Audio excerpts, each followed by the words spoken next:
हम गुंजन चौधरी मैथिली गुंजन चैनल पर समस्त मिथिलावासी के प्रणाम करै छी। आइ हम एकटा कोबर गीत लऽ कऽ उपस्थित छी। कोशिश करै छी जे गीत अहाँ सबके नीक लागत।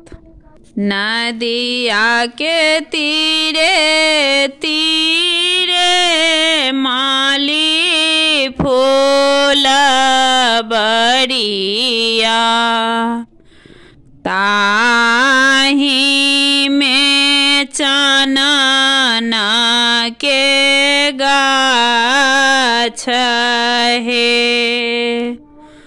नदिया के तीरे तीरे माली फूल बरिया, ताही में चनन के गाछ है।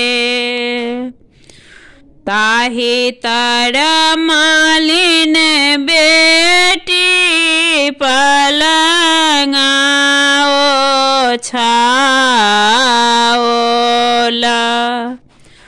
राजा बेटा खेलाए शिकार है।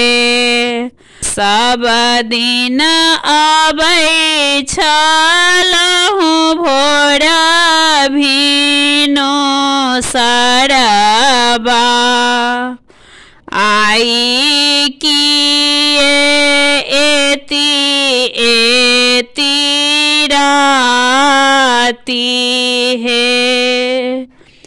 आहूँ सुनर धनी मालिन केरा बेटिया, ओ मोरा रखला लो भाई है।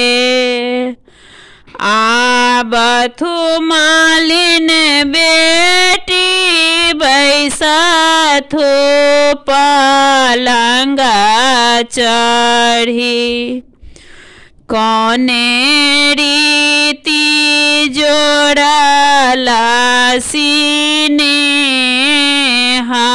है। ताही खाना मालिन बेटी पलंगा ओछाओला, माने माना जोड़ला सीने है।